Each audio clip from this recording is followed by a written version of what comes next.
Welcome, everyone, to the AFMC Response to the Opioid Crisis webinar series supporting the community of practice.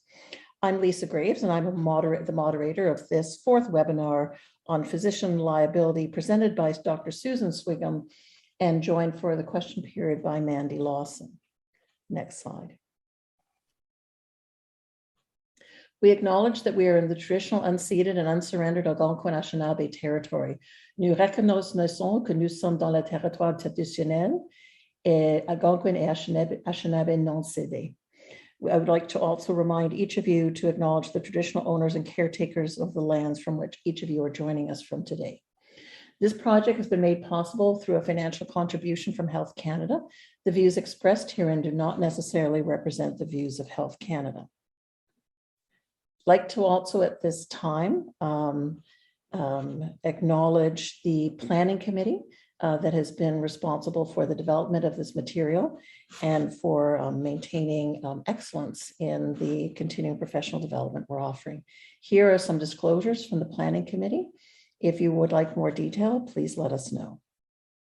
Next slide.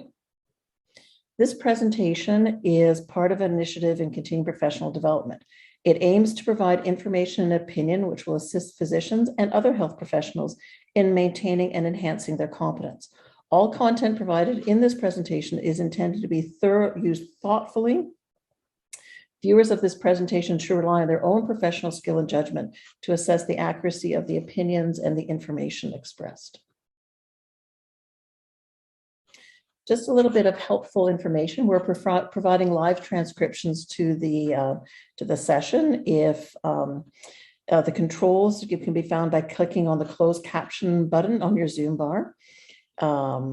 You may need to run a quick update of your Zoom app if you're having difficulty getting rid of the closed captioning button. Please submit your questions during the presentation using the Q&A function. There's a button located on your Zoom session toolbar. Your audio and video can be turned on during the Q&A period. Please use your raise hand function if you'd like to ask a question during that time. This session is being recorded, capturing audio and video, and the slides and the session recording will be posted in the CPD Program Center within a week. We have two other sessions coming up, two other webinars, April 5th with David Lucier, Chronic Pain in the Elderly, and Dr. Irina Kudrina, Advanced Knowledge of Pain Management. So our speakers for today, Dr. Swigum has been on the Faculty of Medicine at the University of Ottawa since 1987, achieving the rank of full professor in the Department of Medicine in 2000. She has significantly contributed to undergraduate and postgraduate education across Canada. She has contributed to the development of online learning modules and has authored more than 35 online and print publications. In 2012, she co-developed with the Director of Education the CMPA Good Practices Guide, an online comprehensive guide for Canadian medical students and physicians. In 2020, she updated the content for the same guide. In 2001, Dr. Swigum joined the Canadian Medical Protective Association. Although she retired in 2016, she remains a consultant with the CMPA, advising on special projects with the Safe Medical Care Learning Department. Mandy Lawson will be joining Dr. Swigum for the question and answer period. Mandy Lawson is a partner in Gowling WLG's Ottawa office. Her practice focuses primarily on health law and medical defense, including acting as counsel to the CMPA. Prior to joining Gowling WLG, Mandy clerked for the judges of the Ontario Superior Court of Justice, Eastern Region. She has previously spent time working for a health professional liability provider where she provided legal and risk management advice to regulated health professionals. We're very much looking forward to this presentation, and I will now turn the presentation over to Dr. Swigum to get us started. Thank you so much. Let me just pull up my slides here. There we go. All set. Well, welcome. I also want to acknowledge that the CMPA offices sit on the unceded, unsurrendered territory of the Anishinaabe Algonquin Nation. And I want to pay my respect and honor those lands and all First Nations, Inuit, and Métis people. I also want to take this opportunity to recognize and honor the contribution of Virgil Luca. Virgil Luca is the co-author of the physician liability module. He's a patient advocate and a patient with lived experience as a caregiver for his wife. His contribution has been tremendous, and he's certainly worked very hard to keep the patient perspective front and center. Frankly, the module wouldn't be what it is today without his significant involvement. Of course, I want to acknowledge too Mandy Lawson. I'm so delighted that she's able to join us for the question period, so you'll get a chance to meet her later. Again, CMPA always likes to emphasize that our learning materials are for educational purposes and are not intended to provide professional, medical, or legal advice, nor to constitute a standard of care. So today our learning objectives are, you should be able to discuss what are patients' concerns. We're going to spend the bulk of the time looking at the 4 medical legal risks associated with prescribing opioids for chronic pain, non-cancer pain. And throughout the presentation, and certainly throughout the module when it's launched, you will see repeated reference to the importance of the reciprocal relationship with the patient. Now, when I first started practicing clinical medicine, as Lisa has intimated many, many years ago, it really was quite a paternalistic approach to medicine, some would even say patriarchal. However, over, I think, about the 80s and certainly into the 90s, we saw the importance of patient-centered care. And now I'm delighted to say that the focus has moved even more so into developing that reciprocal relationship with our patients. It's a partnership, a collaborative partnership in which we make every effort to put the patient's needs and their context front and center, and to treat the patients as persons. So I'm going to talk briefly about the CMPA experience with prescribing opioids for chronic non-cancer pain. We'll then move into addressing what examination of our closed files told us about patient concerns. And the bulk of the time I will spend addressing the 4 key medical legal risks associated with prescribing opioids for chronic non-cancer pain. Now, I can tell you from experience that attending a CMPA presentation can be a bit intimidating and frankly downright scary, because after all, none of us go to work thinking, well, who can I harm today? And frankly, the last thing we often want to think about is how much trouble am I going to get into when I'm simply trying to do my best. So let me just right out of the gate reassure you that we looked at, when we were asked by AFMC to contribute this model on physician liability, we looked at almost 35,000 closed medical legal files over a 5-year period, and only 1% involved the prescription of opioids for chronic non-cancer pain.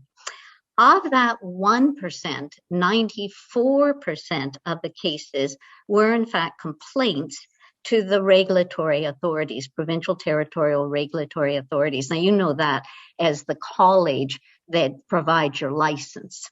And the colleges really recognize that most of these complaints involving the prescription of opioids can be resolved by physician education. Complaints can actually be lodged by patients and patients' families. That's frankly the most frequent. But pharmacists can also lodge a complaint, or indeed even a coroner. Most of the complaints involved family physicians. Now, I have to tell you that's completely expected, because after all, it's family physicians who are on the trenches in the front lines. They're the ones in their clinics, they're the ones in emergency departments that are often having to deal with these patients. So it makes sense that they're the ones who are going to get named in these regulatory complaints. Interestingly, there was certainly a statistically significant increase in the patients involved in these closed files of anxiety and depression. Many of the patients who were taking multiple psychoactive medications. And again, this was statistically significant compared to the patients involved in other closed medical legal cases or files. They often had a history of alcohol addiction or substance use disorder in the past. I want to remind you that we don't make up cases. We never have to. We have enough that we are presented with in our files, but we always sanitize them and anonymize them. And sometimes, frankly, we even combine cases so that you can get even additional learning points from the cases. So let's start with a case that was one of our closed files. It involves a 55-year-old woman. She's a 5-year history of chronic pain. This has persisted despite the fact that she's had physio and non-steroidal anti-inflammatories. She has some depression. As you've heard in previous webinars, depression is often associated with the use of opioids and opioid prescriptions with depression. Well, what happens is she gets involved in a motor vehicle collision and she's placed on a narcotic, specifically an opioid. This is repeatedly renewed by her family physician. And the type of thing you see is that over the next 5 years, the doses continually increase. There's long-acting and short-acting opioids. There's a benzodiazepine prescription that's being repeatedly renewed. So what the chart says is still ongoing pain. And early refills have been given on at least 5 different occasions. So as it happens, and as frequently happens in these files, the patient visits a new physician. Now, it can be because they've moved to a new locale, they've got a new physician if they're extremely lucky. It can be most often, more recently, it's because family physicians are retiring. And patients are scrambling to find a new family physician. So perhaps they even end up in the emergency department, or indeed they go to a walk-in clinic. And sometimes they visit a new physician because a locum or another physician in the family practice clinic is covering for the original physician. And what happens when she sees this new physician is the new physician says, well, I'm certainly not going to order these prescriptions. And as a result, she ends up being rushed to the emergency department with an overdose, which she's had to obtain the medication illegally when the physician refused to order either the opioid or the benzodiazepine. So in this case, what happens is it was the husband who lodged a college complaint. And the husband said it was really the first family physician that caused the addiction. So in other words, those repeated refills, still ongoing pain in the record, upping the dose, he was the one who resulted in this addiction. But the complaint also included the new physician who refused to order any opioid or benzodiazepine because that really made her go and obtain drugs illicitly. So the college peer experts looked at the files of both physicians. And peer experts are simply physicians who have similar training and experience to the, in this case, family physicians who were named. So they were very critical. They were very critical of both physicians. The original family physician said the doses were way too high. They exceeded the morphine equivalent daily dose. There were lots of red flags, early renewals, dose increases. She was given large quantities at a time. And most importantly, there's nothing in the record. There's nothing to explain the rationale of the physician. There's nothing to suggest that he even considered tapering. And there certainly was no referral to any other resources in the local community. Now, they also were very critical of the second family physician. And they said, look, he's not obliged, he or she are not obliged to continue prescribing in a manner that the previous physician was prescribing. And many of you know what it's like to receive these legacy patients who are on very high doses of opioids for a very prolonged period of time. But they were critical of the fact that there was no risk assessment done for the risk of withdrawal. And the colleges have become very clear to tell us that the abrupt termination of opioids is against college and/or recommended guidelines. Now, I've specifically included, for example, the College of Physicians of Alberta that says, for primary prescribers, it is never appropriate to abandon a patient on long-term opioid therapy or to abruptly cut off or threaten to cut off the patient's medication. And we heard Lydia Hackett to say in her last webinar that rapidly tapering these patients, indeed cutting them off completely, it significantly increases suicide risk. I think she said greater than 28%, and certainly drives them to obtain medications illegally and overdose as much as an increase in 40%. So what have we learned? Again, you'll hear me say it repeatedly throughout the presentation that we need to be aware of your own provincial territorial colleges' policies and standards, and be aware of the policies and standards for accepting new patients and also for ending patient relationships, and be aware of their policies for prescribing opioids for chronic non-cancer pain, because it's these policies that will inform the standard of care. And frankly, they also just help you to make good medical decisions. The other thing I want to remind you is, of course, you should call the CMPA for advice if you receive a college complaint. So next, let's talk briefly about what are patients complaining about. So what we did to be able to decide this was we looked at what all these closed files, what were the patients actually noting? And a lack of assessment and monitoring was certainly important.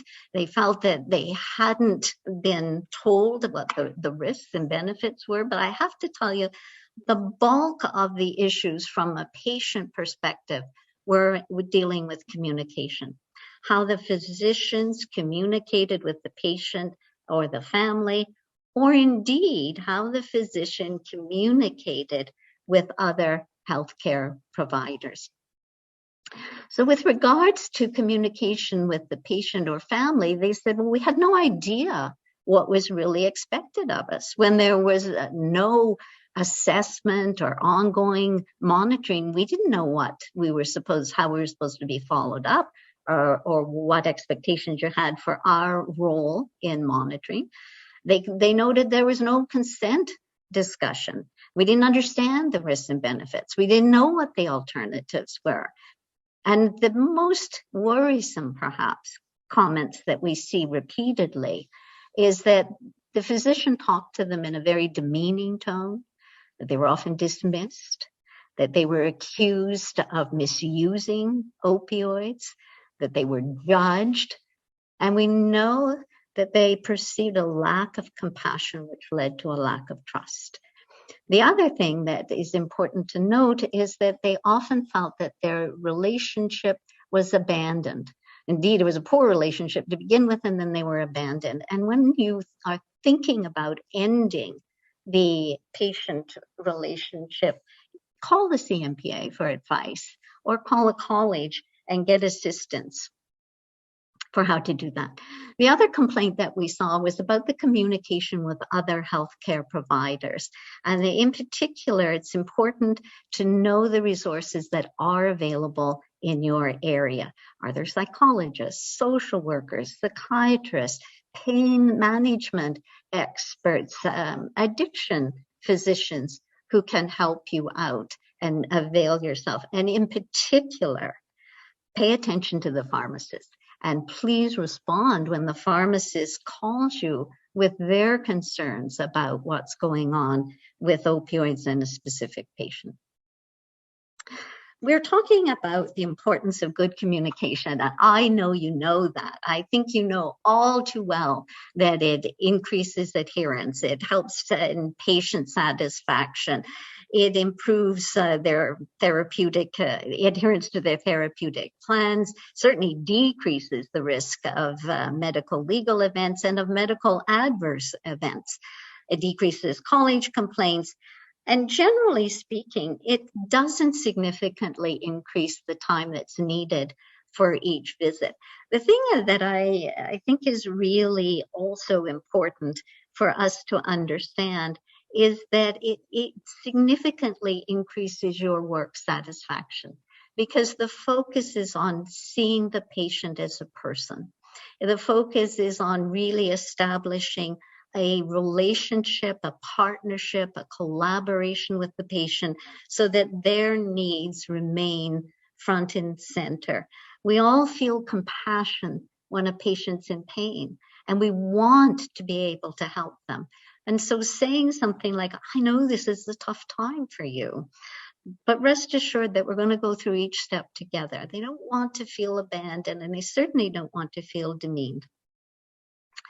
It seemed that when we reviewed many of these files, these closed files, that these were long-term patient-doctor relationships, and that it gave the impression that sometimes as physicians, we just lost so-called situational awareness. In other words, we lost the sense of what was going on with this patient, what was happening in the context of their reality. When we talk about situational awareness, perhaps you're most familiar with the term in terms of team communication. What it means is knowing what's going on around you, or in this situation, it means knowing what's really happening with this patient in your long-term relationship, checking back and being reflective and saying, well, what are the needs of the patients? Gathering information about what's happening to them, interpreting or understanding that information in the context of what's going on right now, and most importantly, being able to project that into the future. Where is this going? Where am I heading with this? What's happening here at this time? And so it's one of the most important non-technical skills that we as physicians need.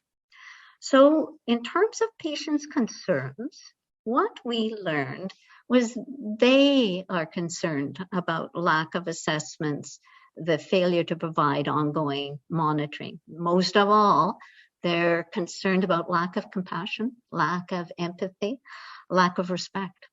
And they are very worried if we're not responding particularly to pharmacists, but also if we're not aware of what resources are available in the community that might help them. And we would suggest that you take time to reflect and just question, where am I at? Be curious, connect, and commit to the patient. So we talked about the CMPA experience, and we said really only 1% of all, out of 35,000 closed cases, only 1% were related to the prescribing opioids for chronic non-cancer pain, and that the majority, 94% of these, were related to complaints to the regulatory authorities. And we've emphasized that you really need to know the policies and the guidelines of your regulatory authorities for accepting patients, ending the patient relationship, and the policies for opioid prescribing. We talked about patients' concerns, lack of assessment, lack of monitoring, communication, and communication with the rest of the team. So now we'll look at what really are the 4 main areas of medical legal risk. And to make it easy to remember, I think of them as the ABCDs of opioid risk management. A, just like the patients felt there was inadequate assessment. When peer experts look at these files, that comes up again and again, that there wasn't adequate assessment. B is for best practices, guidelines, the importance of knowing what they are, importance of following them. C could be for communication, but I've chosen to really zone in on the consent issue for the purposes of this presentation. And you bet you're not going to get a CMPA presentation without talking about documentation. It's crucial. It's your intellectual footprint. So let's start with assessment, and prescribing traps or lack of assessment happens at every stage. It happens initially with an inadequate evaluation of the patient and whether it's appropriate to even use an opioid medication. It should happen again with renewals. Unfortunately, we weren't seeing that, and we weren't seeing a reassessment with dose increases. So before you start, before you write another script, I need you to pause and just ask yourself, have I really adequately assessed or reassessed the risks, benefits, and alternatives? Don't let that situational awareness, lack of situational awareness, trip you. Check your dose and make sure that you've carefully calculated the morphine equivalent daily dose, and then determine, am I compliant with recognized guidelines, in particular, any regulatory authority or your college guidelines or policies. Be aware of other medications. Remember, 40% of these patients in our closed files were on multiple medications, particularly psychoactive drugs. And so you want to know what else they're taking. Are there other prescribers? Is there a provincial database that you can check into? In particular, beware of double doctoring. Ask them, have you had any opioid prescriptions in the preceding 30 days? And of course, be aware of underlying medical conditions that might predispose them to having an increased risk of adverse side effects from an opioid. You know such things: sleep apnea, chronic obstructive lung disease, hepatic or renal insufficiency. You know them far better than I, but you really want to assess the patient's pain and to assess the risks of opioids. You want to have a clear discussion with your patient as to what are the goals of therapy, and make sure you're understanding what their goals are. And that I think it's prudent to let them know that complete pain relief may not be a reasonable expectation. I like to think of it as a trial of opioid therapy. And that means that we're going to be already thinking about what is the exit plan. How are we going to bring them down off of this? And so it's every bit as important as starting is knowing how to taper or get off.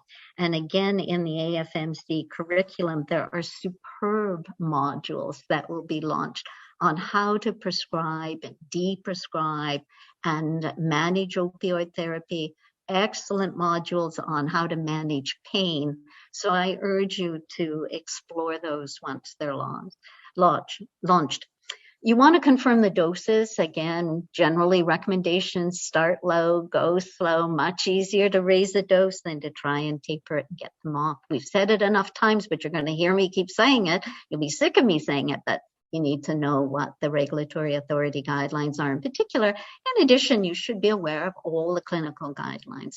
And ask yourself if there are other people, other resources that we should be putting our patients in contact with. And so again, Lydia said it last month, know the resources available in your area. Again, what's your exit strategy? Have you checked what your patient expectations are for this? Have you discussed up front with them what the exit strategy is going to be? Have you involved them in the plan? And clearly document your rationale, both for initiating opioids and also for decreasing and tapering. So the lessons learned in terms of the A part of the medical legal risk are the importance of really stopping and reflecting, just pausing every time you're going to write that script and asking yourself, have I involved the patient? Do I know what their expectations are? Do I know what their needs are? Do I know what the realities of their life are? And what are the risks and benefits for them?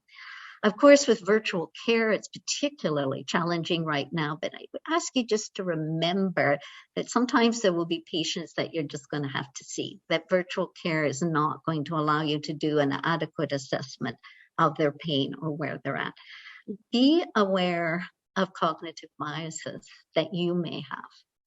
Many of us do have, I guess, a red light when it comes to patients on chronic opioid therapy. And sometimes we are judgmental. And I really urge you to not, or be aware of the biases and not succumb to them.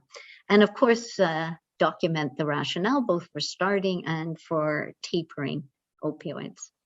Best practices, of course, is the next risk that we see. And I can tell you up front, of course, that the CMPA does not create nor endorse clinical practice guidelines. You've heard me say repeatedly that we don't teach medicine. What we do is we teach you how to avoid some of the common risks that we see from our closed files that get our docs into trouble. We do believe that if you use the guidelines, it'll enable you to optimize patient care. I can't resist. I have to be aware of the college policies and know the clinical guidelines that are available to you, but you don't have to slavishly follow them. What the important thing is to know the guideline, to be aware of your own experience, and most importantly, to know the specific patient. But if you decide that you're not going to follow a guideline, we need you to document that carefully. And what is your rationale for not following the guideline?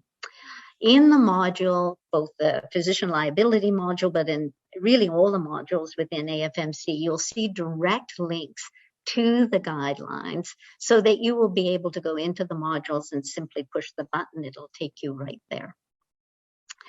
Now, the big one, communication and consent. And I think, when I first started in practice, consent was all about a signature on a form, particularly if you're going to do anything surgical with a patient.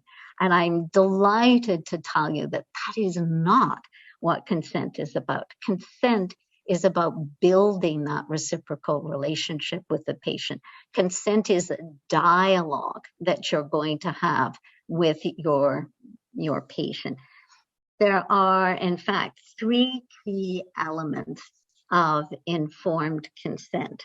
The first that I'm going to chat with you about is capacity. And you can assume that your patient is capable of consenting if they understand what it is that you're treating, what the diagnosis is or the differential diagnosis, and what is your proposed treatment or your proposed prescription. What is the benefit and risk of going ahead with this proposed action and the alternatives? And most importantly, they understand what are the consequences of refusing treatment. The determination of capacity is a professional clinical opinion for each patient. And generally speaking, it's not hard. You can tell whether the patient understands what it is that you're suggesting, what the risk benefits are of going ahead, and alternatively, what are the consequences of refusing and what are the alternatives. However, sometimes it's not easy. Capacity is time and domain specific. So what do I mean by that? I mean that someone may be obtunded and therefore they aren't capable of giving consent at that moment in time. However, if you just give a bit more time, they may become more alert and be able to consent. You have the elderly, for example, who may not be able to manage their finances, but can certainly tell you they want that laceration sewn up. If you are wondering, does this patient, are they really capable? You can do a couple of things. One of the things that I always like to do was to ask my patients to read back or teach back what I had said to them. And I would kind of just pause and say, I went to 12 years of advanced education to be able to tell you these risks and benefits in just a few minutes. It's a lot to take in. Can you tell me, if you had to go home and chat with your partner, what would you say to them? And often that allows me, if they don't have a clue, to go back over and let's go over it again. Sometimes I help them along a bit. Well, what do you think? What's going to be the biggest challenge for you? If this were to happen, what resources do you have to be able to handle it? And it allows you to work with them to just confirm that they really are capable in following what you're suggesting. I have to say, and I think it's important to remember, that a patient's refusal does not necessarily mean they're incapable. Patients have the right to refuse, even if you don't think it's in their best interest. Again, the readback, hugely important. To have your own way of getting them to do it. You want them to teach back, and you want to get an idea of whether they have any understanding. If you feel that I'm worried, I don't think we're where we need to be, invite them to have someone they trust to attend the discussion. If you're still concerned, there are additional aids to capacity assessment. There is an aid to capacity evaluation called the ACE tool. You can find it by Googling it. It was created by Ed Etchells at the University of Toronto. It's a very good tool for assessing capacity. If you're concerned at all, particularly in a situation where a patient may be leaving against medical advice, have another physician colleague come and present the information. Often they're able to make an inroad when you weren't able to, and it'll be reassuring for you to have them document their own assessment. We talk about consent needing to be voluntary. Most often you're not going to be in a position where it wouldn't be voluntary, but the situations where we run into with that is if someone's brought in by the police, for example, and the police are sort of standing nearby, and they may be a coercive impingement on the voluntariness. And finally, consent, of course, has to be informed. So what are we going to inform the patient about? It's what is your diagnosis of the pain, or your differential diagnosis, and what are you proposing for therapy? We talk about material and special risks, the available alternatives and the risks, and the consequences of leaving the chronic pain or the substance use disorder, for example, untreated. The Oregon government put together a really nice little mnemonic, or PAR-Q, which helps you remember. This is great for writing up your discussion of consent. In other words, P is for what am I prescribing? What's the proposed intervention? What are the alternatives? What are the risks? And risks are material risks and special risks. So material risks, you remember, are things that can be super common. They can happen very regularly. You can have a bit of dizziness with this. You may find it makes you a bit sleepy or tired. So they're very, very common things that aren't serious. But material risks are also things that are very, very serious, but fortunately not common. And so you want to go over those risks. Special risks are risks that are special for that particular patient. So if they're on benzodiazepines or other psychoactive drugs, you have to warn them particularly about the risks associated with multiple therapies. You have to warn them about alcohol with many of these drugs. You may want to warn them about driving or operating special equipment, particularly if that's something that is in their occupation. If they're elderly, you may want to warn them, particularly the special risks relating to them, material risks, things that are very common, but not terribly serious, as well as things that are super serious, but fortunately not common. And it's important to allow them to ask questions. And I find if you just say, do you have any questions? It often doesn't get you anywhere. You often have to be a little more specific to sort of draw to them. What challenges do you see could happen with this? How are you feeling about this? Tell me, do you have support that would help you with this? Again, include any warnings that you may want to when you're ordering the opioid, and always answer questions as honestly and completely as you can. And please document any questions that they ask. It is the reasonable patient standard. In other words, when you're having a consent discussion, the onus is on you to present what a reasonable patient in a similar circumstance would want to know in order to make a decision. And you want to document in the medical record your consent discussion. If you use any patient aids at all, handouts, I know AFMC is working diligently on creating some patient and family aids. If you're going to use those, and of course do, put a copy in the medical record. Patients who refuse treatment, we touched on this briefly just a minute ago, saying that it does not mean they're incapable. They have the right to do that. But it's important for us to not just stop there, but rather in a very compassionate and caring way, explore why they're refusing treatment. Explain again the consequences of the refusal. And again, remember that just because they refuse perhaps treatment for their substance use disorder, it doesn't mean that they're refusing all treatment for their substance use disorder. The most that you can't change without having trust. And you can't have trust with your healthcare provider without having compassion and empathy and speaking in a way that tells them they're welcome to come back. Let's view this just as a trial of non-intervention and really make it clear that you're there for them. We'll go through this step by step. So you're going to display empathy, and even more important than empathy is compassion. Invite them to revisit the discussion. Consult with colleagues. Again, hugely helpful. You may find they're prepared to go to a social worker, other members of the team, someone else in pain management. Remember, many of these patients have had trauma in the past. And frankly, sadly, many of them have been traumatized by the health care they've received. And invite the patient to involve others from their inner circle.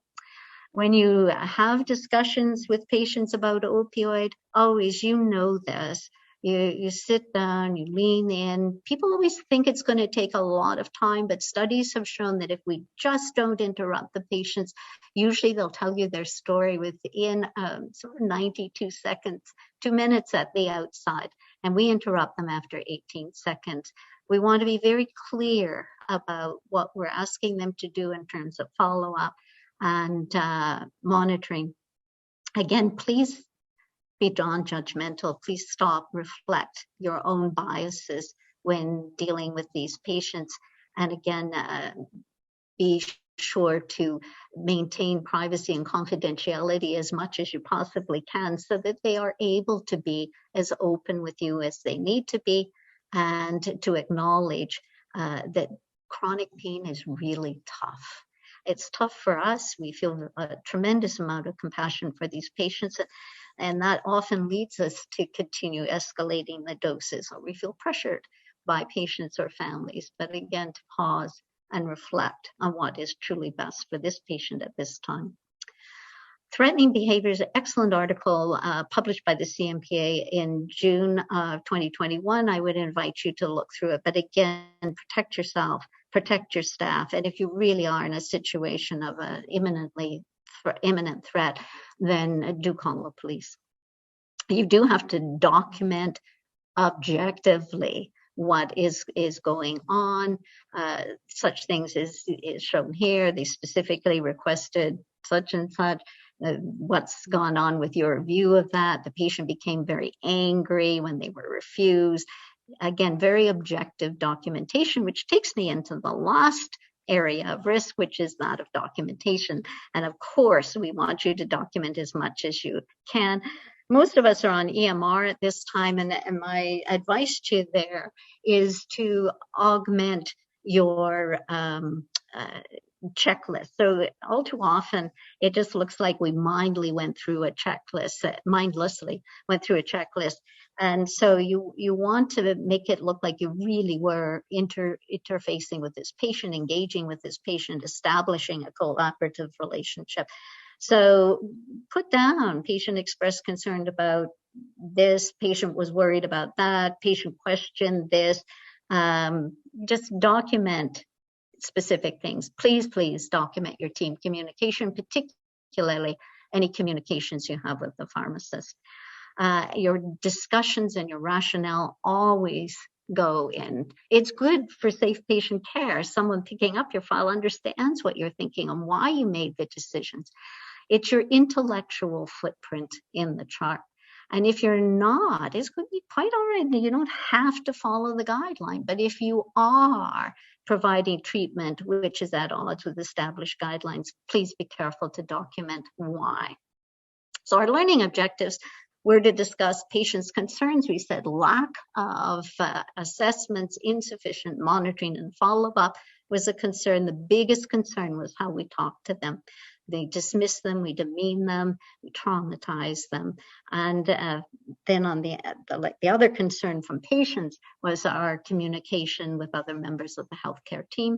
The 4 medical legal risk assessment, knowing best practices, importance of consent and communication. And then throughout all of this, what you've really seen is the importance of that shared collaborative partnership with the patient. Should we keep on prescribing? Yes, it's up to us.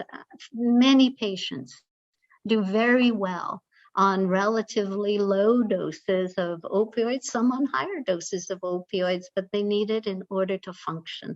My husband, frankly, took half a oxycodone in the morning, half at night, never more, never less, for over 20 years, just to be able to walk and manage throughout the day.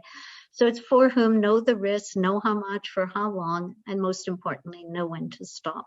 It really is about balancing the effectiveness against the mortality and all the adverse events that you can find. Don't be afraid to ask for help.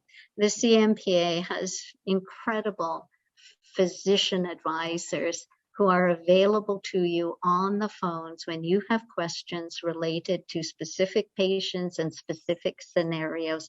They are delighted to have you call, and please do. And you also have access, when appropriate, to the best legal counsel in Canada. So I'm going to let Virgil have the last word. Again, you'll recall he was the patient advocate, and he loved to say that as a professional, you have to master 3 things. You have to know, you have to have the knowledge, go to the guidelines, go to the AFFC curriculum and modules. You have to know how to, which is use your own experience, your own expertise, your own skill to work with these patients. But most importantly, Virgil will tell us, is that you have to know how to be empathic and compassionate. Questions? So I'm going to invite Mandy also to turn on her camera so she can join us and be with us for any questions that you have. And perhaps, Lisa, you could read out the questions for us? Sure. We have 3 questions right now in the chat. Oh, no, actually we have 2. Sorry, I should read the whole chat first. The first question is, curious to hear your thoughts about patients who come to the emergency department, recent move, family doc not available, etc., as they're about to run out of their usual benzo or opioid prescription. Most ER physicians do not wish to renew, but are also worried about withdrawal seizures in patients on chronic treatment. Well, again, I'm just going to preface before Mandy jumps in, if I may, to say that we don't teach medicine, so we can't teach you exactly what to do. But I think this, for me, one of the things I would think about, and I'll invite Mandy to discuss it also, is it may be really useful to look at it as a department and decide what do you think is appropriate, generally speaking, and then know how to tailor that to the individual patient you're seeing. What we found that the peer experts said in our closed files was the importance of assessing the risk of withdrawal appropriately and being aware as an emergency physician of what resources are available in the community. Often, this is where these patients will have their first real contact with someone who can start the ball rolling and getting them the help that they need, because we have so many orphan patients in Canada. So we really encourage the emergency physicians, knowing how busy you are, knowing what time constraints and resource constraints you have, to still pause and be reflective and to recognize that you may be the very person that's going to save a life by getting these people into the right hands. Mandy? Did you want to? Oh, yeah, no, I agree entirely. And I would say, similar to the case example that was given with the two family physicians and the college being critical of the second family physician for essentially outright refusing to prescribe any opioids. I think the same principles would apply to an emerge physician. While there's not the same doctor-patient relationship, there still is a doctor-patient relationship as soon as the physician starts to provide care to that patient, and there is an expectation that you do a proper assessment.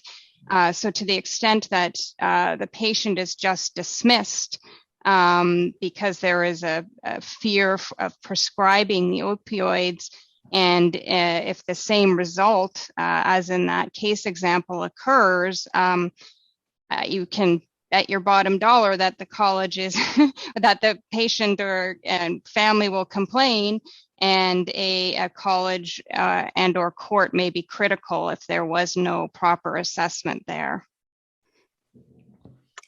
Thank you.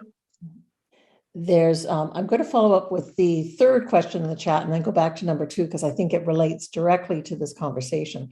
What is your opinion on physician offices where they bluntly refuse by means of a sign that they do not prescribe opioids in their office? Well, again, I'll invite Mandy to comment, but most of the colleges, in fact, all that I've ever checked, absolutely say this isn't appropriate, that it is a form of discrimination. And again, our goal is to be there compassionately to help patients. And for some patients, opioids are absolutely essential to their ability to function. So my understanding, Mandy, you correct me if I'm misspeaking, but my understanding is that certainly the colleges do not approve of this blank, I don't do this. Yeah, and lots of the college policies state in their establishing a doctor-patient relationship that you cannot refuse to accept a patient because they require treatment by opioids. Right, thank you. In the first case example, how would you suggest addressing conflict between MD and patient re risks of dose escalation? For example, patient says, I want an increased dose or early renewal. MD, that is risky. Patient, I don't believe those risks apply to me. Again, I'm not going to suggest that we'll tell you how to practice medicine because you know the patient better than anybody. But I will say that one of the things that I'm constantly told by colleagues is that they do feel pressured, that patients can pressure them, that families can pressure them. I've even had, just last week, a physician told me that a patient came in and said that if she didn't increase the dose and reorder more pills, she would complain to the college about the physician. And I think I'm very in tune with how difficult it can be. But at the end of the day, it's important not to be bullied by these patients. And you're the physician, you have to understand, stop the presses, as it were, and say, okay, let's chat. I want to spend a bit more time with you in the middle of a busy clinic. I used to have catch-up slots where I could bring them back to spend more time. This isn't too important. It's too important for us to dismiss this. We need a proper discussion. So let's make sure that can happen, and then to go through what the risk benefits are for that specific patient. I was in the habit of saying, you know, I am so concerned about this that I want to have a colleague speak to you and get their opinion on it as well. Don't be alone with this. Or, you know, there are other resources, and we're at the point now where let's look and see if we can't get someone with more experience in your type of pain on board to handle this. So I would go as far as I can personally. I would resist being bullied into bad medicine. I think all too often in our files, we find that the physician says they didn't want to do it, but they felt bullied or pressured. And then thirdly, invite others into the environment to assess. Mandy, what thoughts do you have? Yeah, no, I think the physician's going to have to demonstrate that they exercised reasonable clinical judgment and met the standard of care. And if increasing the dose at the patient's request does not meet the standard of care, then again, the college or the courts are going to be critical. So if you're following the clinical guidelines and the college policies or standards, then you, as difficult as it will be, you're going to have to hold your ground and try and find a way to get to some sort of common ground. And those were great answers, because I believe you've just answered most of the other two questions that were sitting here in the chat.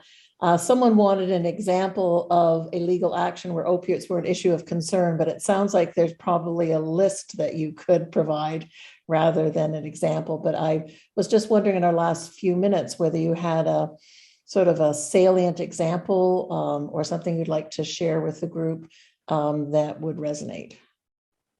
An example, sorry, of where opioids were an issue of concern. Where just taking opioids was an issue of concern. Sorry, Lisa, I'm sorry to be so dense. I just want to make sure I understand the question. I think one of our participants was looking for an example, sort of a, do you have a good example? And I think you've given a few about where physicians can get themselves in trouble for prescribing or not prescribing opioids. And did you have sort of a legal action, not a regulatory complaint? The legal actions, I confess I didn't review for this presentation specifically because there were such a minority. And Mandy, I don't know whether you had a chance to look at them. No. I would imagine that again. I honestly don't know because I didn't look at them, but we know for a fact that when patients are pushed into obtaining drugs illicitly, it can certainly lead to their death. And you may see that there's now a coroner's inquest that's involved, and that may subsequently be a regulatory issue. I think I think all the things we've talked about, which are the inadequate prescribing because of failed assessments and monitoring, the failure to know the resources in your area, the dosing things, all of those things could be legal actions, although I confess I didn't look specifically at the legal actions. So at this point, I want to take an opportunity to thank Dr. Susan Swigum and Mandy Lawson for their highly informative session today. I thank all of you as participants for your engagement in the material. I'll remind you to complete your evaluation feedback form. It really helps us understand how we can further meet your needs as part of developing this community of practice. Remember that the recording will be made available within the week, should you choose to wish to go and take a look at it. And our next session is booked for April the 5th, Dr. David Lucier, Chronic Pain in the Elderly. So we do look forward to seeing you then. And thank you very much to our two presenters from today. Thank you. Thank you.